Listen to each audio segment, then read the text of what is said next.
welcome to the show, Jessica. How are you? Well, thank you so much. Well, I'm good, thank you. Thanks for staying up so late. I know it is midnight your time, which I've just discovered. It's a comfortable 10 a.m. for me here in Australia. But yeah, thanks for staying up so late. I would be in bed, and I don't know how you are going to do this, but well done. Well, thank you. You know, there's been a lot of coffee before this show, so that's good. Hopefully you can sleep afterwards anyway. But yeah, Yes. thank you. Appreciate your time. And yeah, it's a new year. Obviously, everyone's kind of going back to work. I know for a lot of leaders, maybe they ended last year feeling maybe a little bit exhausted. I personally, as a leader in my business, I probably got a little bit tired towards the end, and I've had about 3 weeks off, which is a long time, and I'm feeling relatively refreshed. But I guess, like all people, I've got a little bit of, I guess, productive paranoia about how things are changing, the speed of change, and kind of always aware of that. There's a little bit of awareness for me as a leader as well around, I guess, the macro factors that might influence our year, such as, you know, the global economy perhaps, or the rise of AI and how that might disrupt or continue to disrupt us in our own business. And I guess finally, you know, the other consideration that I've got coming into a new year, and by far it's the most important consideration, is as a leader, how can I engage the people that I work with in a really good way so they feel like, you know, they're on board with what we're doing. The mission or the vision is really clear. And I think for me, the biggest thing as well on the people side of thing and the human leadership or the human element to the whole thing of leadership is how can I simplify things? Because I feel like it is a noisy climate at the moment that we're all dealing with as leaders. That's talking just personally from my own experience. I'm wondering, with the types of leaders that you coach, what's the common themes are they talking about with you at the start of a new year? Well, of course, there's a lot of, leaders who talk about goal setting and, you know, like you said, mission and vision and so on. But also what I've lately been talking about with a lot of leaders is leading change, because what you just said, there's a lot of things going on in the world, and there is, also a lot of changes. So that is one of the challenges leaders have, to lead change. And, you know, how do you stay resilient through, you know, challenging times as a leader, because you are both a support person for your employees, and you're going to run the business. You're responsible for the business that you are, you know, in charge of, and so on. So there's a lot of, you know, things on their mind at the moment, I would say. Yeah, I guess it feels like juggling a lot of balls at once, I think, for a lot of people. And, you know, that's probably always been the case, but I just feel like maybe the last few years, especially, the speed of change has really increased. I was reading something the other day which was referring to, I guess, the rise of AI. And I know that's not the purpose of chatting about what we're chatting about today, but, you know, the prediction, I guess, is that AI will impact about 40% of jobs worldwide. And whilst businesses will continue to try and automate processes and leverage AI, I guess for the thing that's constant, though, is people side. So there is the need for leaders to enhance their people's human skills as well, and the soft skills and the hard skills of just simply communication as well. So super interesting times, isn't it? Yes, it is. Jessica, with obviously I'm from Australia. We're probably about 15,000 kilometres away, or about a 24-hour flight from you. I couldn't be any further away from you physically, so it's great to connect so far away. With Sweden, I'm wondering how would you characterise the leadership style of Sweden? I'm sort of interested to see if there's anything, because I personally have never been, and I'm interested. Well, I would say that, Sweden, we have, I would say that we're known for our Swedish leadership style, or that would go under that we are a lot for consensus, inclusion, and a lot of, we're also known for work-life balance and so on, due to the fact that we have, I would say, situational leadership style is one of the things that a lot of Swedish leaders are using. And we also have a lot of self-leadership. We are, employees also have a lot of self-leadership. We talk a lot about that as well. But I would say that the one thing that Sweden is also famous for is our flat organizations. If you look at IKEA or H&M or Sandvik or big organizations like that, we are not so, built in with a hierarchy like in different other cultures, I would say. So there's different things that makes us maybe a little bit different than other countries. Yes, okay. Well, that makes sense. I thought it might be the case with the flat type of organisation structure. So I guess in the scenario where there's a manager in inverted commas talking to someone that is one of their direct reports, as in other areas of the world they might put it. It sounds like there's a sense that there's respect between both parties and both are seen as equals. Is that sort of how it would work? Yeah. Yes, absolutely. You got it. Fantastic. Totally correct. Yeah.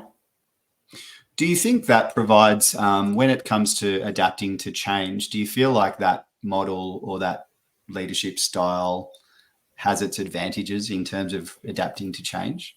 Yes, I personally believe so. I think that both that you can adapt to the different situations that come up, but also to the different team members that you have. You can adapt because all of us react differently when it comes to change, or get affected differently, so to say. And as leader, then if you adapt your leadership style, you can meet the different needs and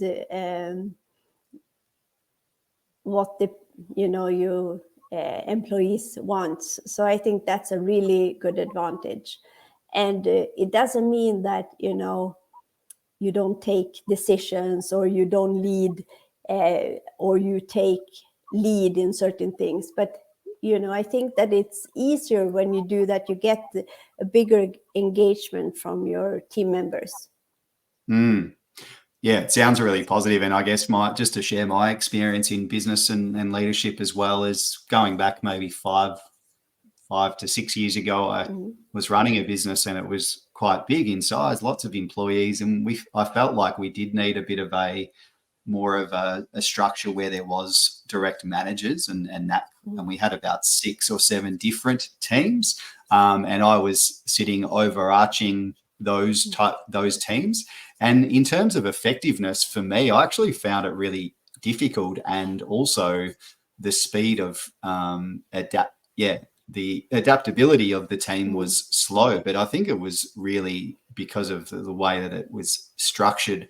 And now in today's world, our business we've gone really quite, I guess, lean, small and flat in terms of our team. And I think the engagement and the performance of the business is just better. And I'm personally, as a leader, I feel better because I can talk to every single person and get a really quick feel for how things are going, rather than trying to, I guess, not isolate yourself, but try and sit away from the team a little bit. So yeah, I think it's the maturity thing on my part, but also maybe just the way businesses have changed in the last, say, 5 years or so.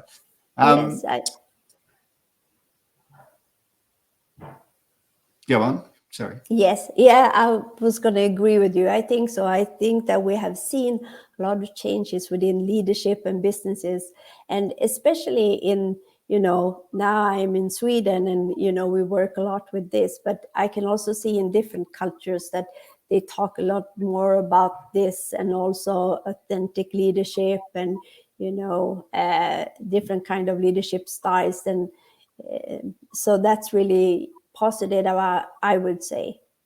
Yeah, maybe it's a byproduct as well of going through the last 2 years, the COVID, Yes. the pandemic, and I guess leaders either really struggling and maybe just opting out, or actually becoming more human in their approach and having really being forced to connect with their people in a more authentic way, I guess, because Yes. everyone was under the same circumstances. Yes.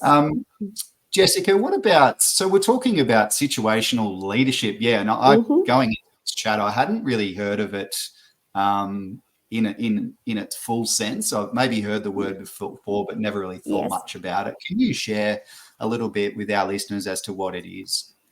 Yes, I would say it is a theory that is based on 4 different, I would say, levels, or different levels, I would say.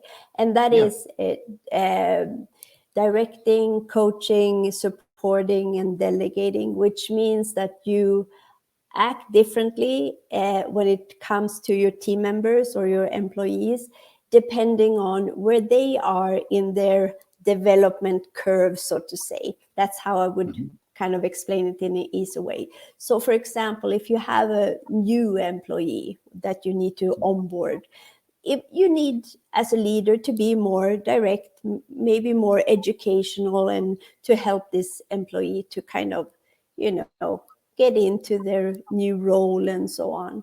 And you need to maybe help them with the expectations and so on. And then, in the end, when you have worked in a role for many years, then you might not need that kind of support from your manager in that way. Maybe you need, maybe you're so self-confident, self-going in your role that maybe your manager can support on, or he can or she can delegate a lot of tasks to you because you're so mature in your role. So there's different approaches to where you are as an employee in your role, if you're new or if you're, and also if you have, for example, that someone is maybe not so engaged, maybe then you need to have the coaching approach instead to kind of get them engaged and maybe help them to find their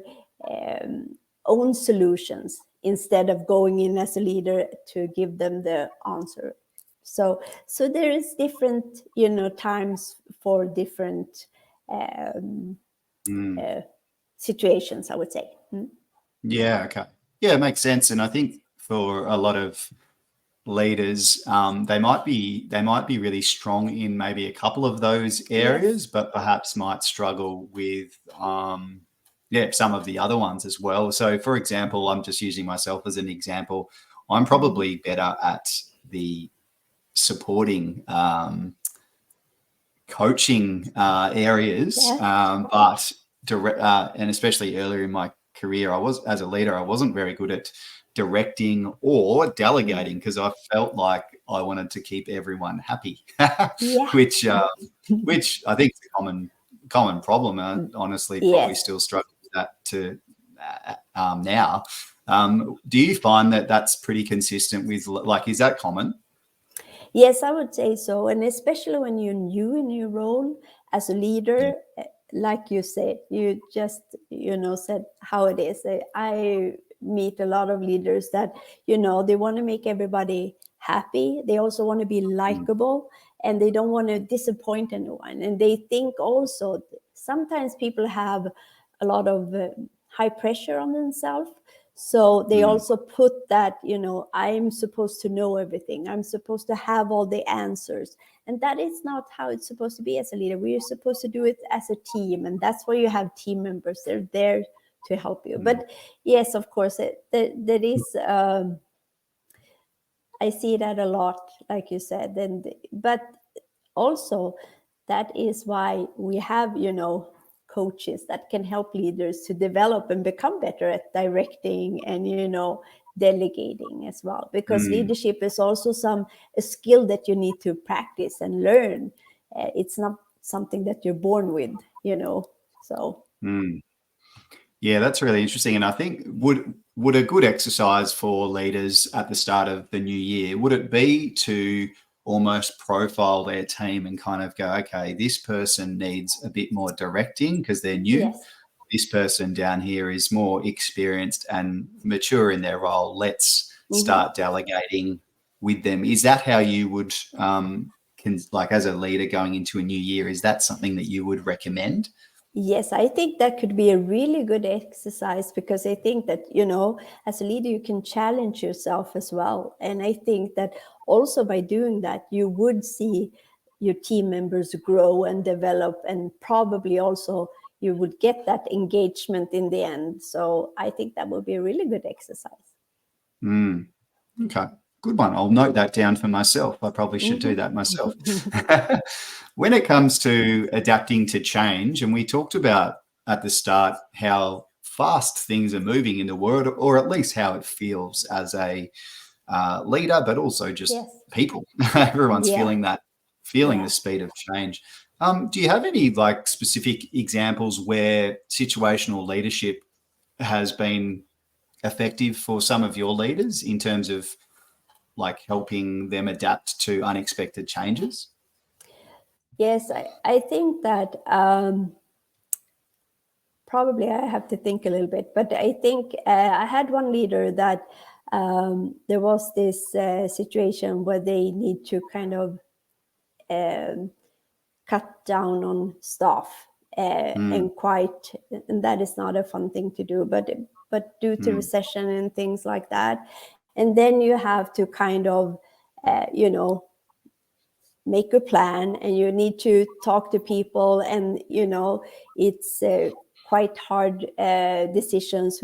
And in Sweden, I have to put in that we have employment laws that kind of protects, you can't get rid of people in 1 week and so on. However, when you're going to deliver these kind of messages to people, you have to do it in a different way depending on the person you have in front of you. So I think that is one thing that I have helped the leader with, that how do you deliver this kind of message, and how do you do it with this type of person, and so on. So I think that is one thing that I have helped a leader with.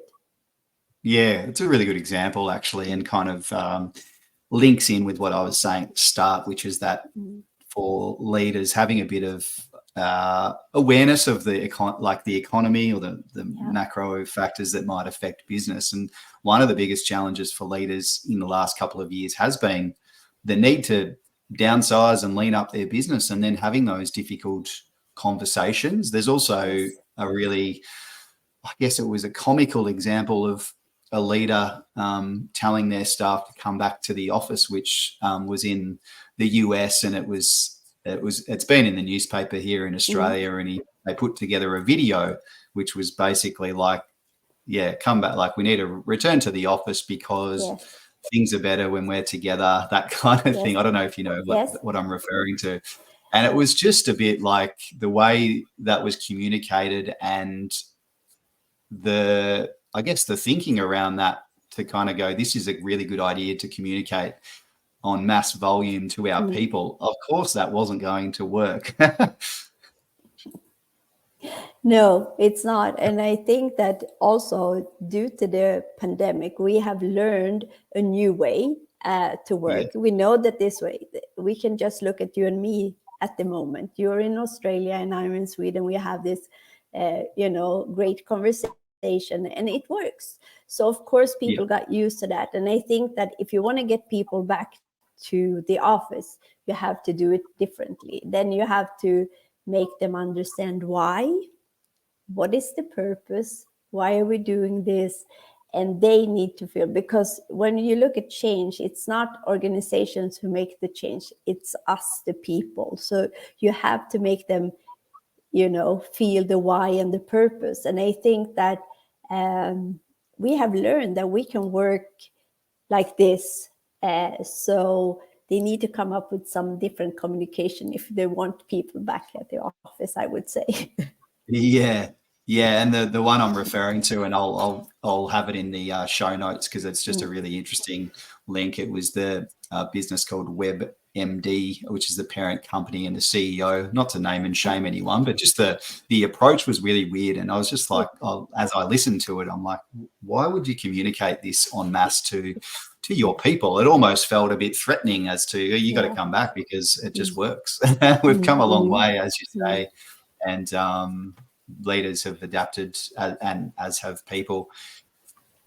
I guess as well, Jessica, the thing with new ways of working, I guess, is probably the way to put it, or working remotely, or talking with you as well. I guess the big challenge for leaders, and I've had this in my business because we work hybrid. We sometimes catch up a lot of the time. We're flexible working with clients on site, or we're connecting each week on a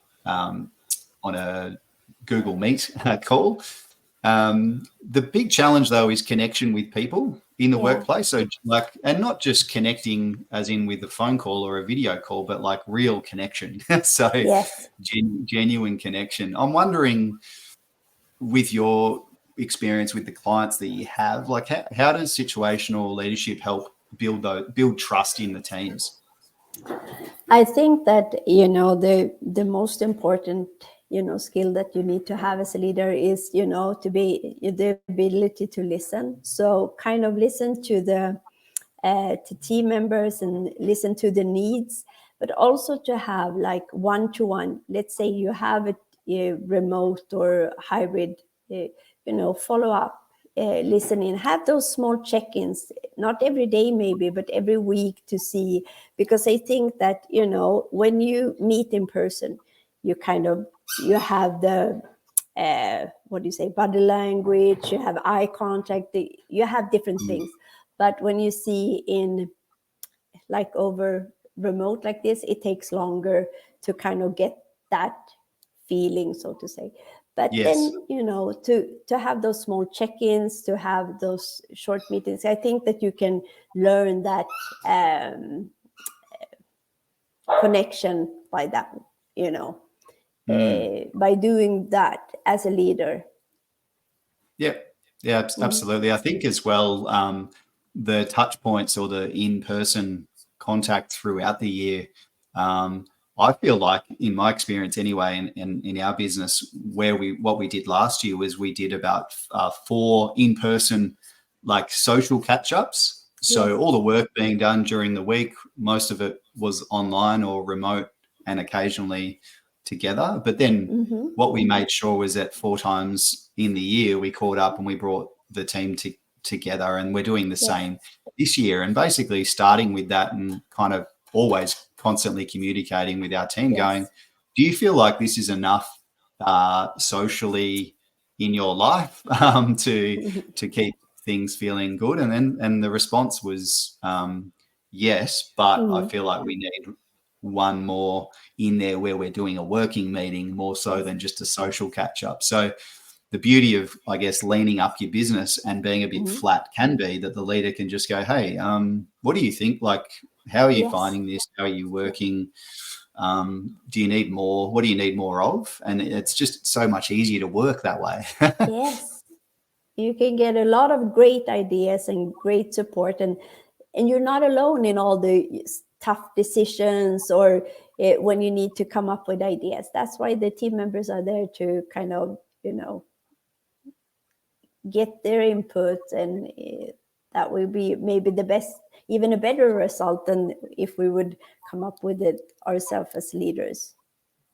Yeah, that's right. And very guilty of that in the past, of you make decisions based on what you think is right, but then when you implement it, it doesn't even land at all, and people are like, why are we doing this? So it's kind of like getting people in on the journey with you early in the thinking process, and then tweaking the plan with their input. Yes, and I think by doing so, you also are more effective, because when you sit on your own in your own office coming up with an idea and then it doesn't land well, you have to go up and come up with a new idea. Instead, you have the people along the way with you, and then you can, be agile and twist and so on, and then in the end you're probably going to have a faster kind of process. Yeah, absolutely. I think probably just going back to, I guess, leading a team. One of the challenges that I think people struggle with, and it can just depend on where you're at in your leadership journey, but how do you balance different leadership styles? And so, yeah, do you have any, I guess, common examples or just some interesting cases where the people that you coach have really struggled to balance and wear different leadership hats with their team, and how did they overcome these challenges?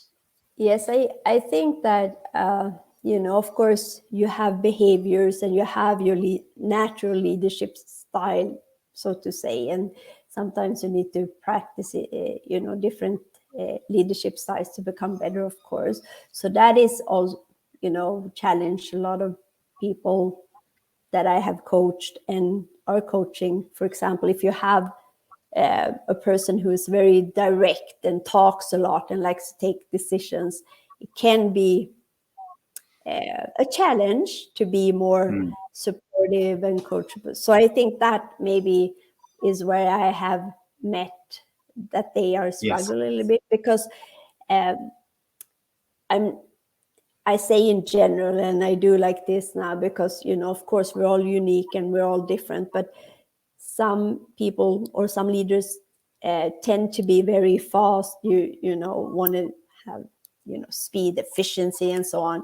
So they think that they want, and they want to do it themselves because they think it's the fastest way. And Yes. that is probably where I coach people the most, that they need to take a step back, be more supportive, coachable, but also delegating, because they think that, Yeah. so maybe that's it. I don't know if I answered the question, but that's where I see the challenge when it comes to leaders, from my point of view. Yeah, no, that makes sense. I think a lot of leaders would say, this is just be easier if I get it. I do it myself, sort of thing, which actually defeats the purpose of leading a team, because the idea obviously is to grow people, and which then makes your job more easier. And I guess in your situational leadership kind of theory, you then get to the stage where you're delegating, which then makes it much easier, or you're more supportive. I think maybe during not to talk about COVID or the pandemic too much, because it's long gone and we don't want to dwell on that. But I think for some leaders in that point in time, maybe they were the ones that were direct and fast and efficient. They probably went, "Oh, what do I do here? Like, how do I be supportive, but also not get emotionally too involved to the point that I'm burnt out?" Because the statistics and the surveys through the research through Gallup was showing that managers were burning out because it was almost being, well, they needed to be empathetic, but it probably came to the detriment of their own personal well-being. So it's a real skill to be able to balance all that, and I haven't figured it out. No, it's hard, and it is, you have to kind of, to have that balance, you kind of have to have a good foundation and a good structure, but also to ask for help, but also have like maybe a mentor or coach, because you sometimes need support in which you can take with your team members, or maybe even your own manager. So it is important to have a good foundation and have a lot of planning, because then when you have like crazy days, or feels like you're firefighting, it is that keeps you grounded, so to say, because you can deal with those high workload in short period of times. It's not good for you over the long run, as you know. So have a good foundation, I usually say, to good planning and a good support system. Because we see that, and like you said, leaders are, we can see in Sweden, we have a lot of leaders that get burnt out. And there is, especially when you are like in a line manager, like when you're in between, so to say, you get squeezed in the middle. So you see that it's tough for them, and they also, we cannot forget that they also are, employees, and they are human beings as well. So it's important for them also to have a support system and take care of them. So they will that's last. right. Yeah. That's right. I guess the constant challenge is the kind of what we call the technician, or the person who's really good at their job, and then comes the point of promotion. Now you're a middle manager, and suddenly your peers that you used to talk with / vent to, they're not really there anymore, because they're probably reporting to you and maybe talking about you behind your back. So so for that middle manager, it's super important that they've got their own level to speak with, and also their mentors as well. I've stuck that up myself in structuring our business, and also have been that person where I've felt like I've worn all the hats and all the responsibility, but really I'm the middle manager. So it's a tricky position to be in. Jessica, as we kind of go into a new year, as I said at the start, and then as we sort of look, I guess, maybe a couple of years ahead in leadership, what do you think, just as a final thought, I guess, what do you think are the main skills for leaders to focus on, or some areas that they should be aware of as we lead into the future? Well, I think that is, of course, since I like the situational leadership, of course, I think that's important. But authentic, I think listening as a leader, also to be coaching as a leader, to have the coaching approach, I think it's important. But also, if you look at organizations, I think that hybrid is here to stay. So I think that we also need to be open for that, but then also find ways to kind of connect and get that, keep that connection between humans, because that is, very important. For me personal, I have found that I really like to meet people in real life, and I get my energy from there. So I like to be at the office. But I don't have 2 hours to drive. So that's, but that is one thing that I found out after the pandemic that I really missed from before the pandemic. So I think that I read somewhere that is also something that's coming back, that people want to see each other in real life also. So hopefully that is also back. Yeah, for sure. And the data supporting hybrid in Australia is there to support that. But there are some companies that are talking about how they're doing 4 days in the office, and everyone's attending at a high rate, and they're enjoying it. But the age demographic of this business that I'm referring to is actually younger, and in that younger group, they actually need the social connection, because we used to go out for Friday night drinks straight after work, and it was a perfect time to socialize. But I don't think it really exists anymore. So for leaders, it's like you said, it's communication and finding new ways to communicate, but also kind of being that person that brings people together socially. I think is it's a really easy win as well for leaders to be that organizer.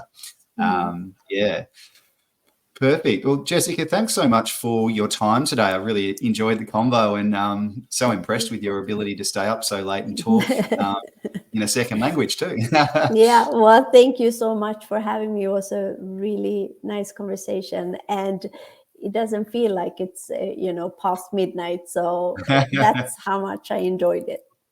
Oh, thanks for saying that. That's great. And I'll just end the recording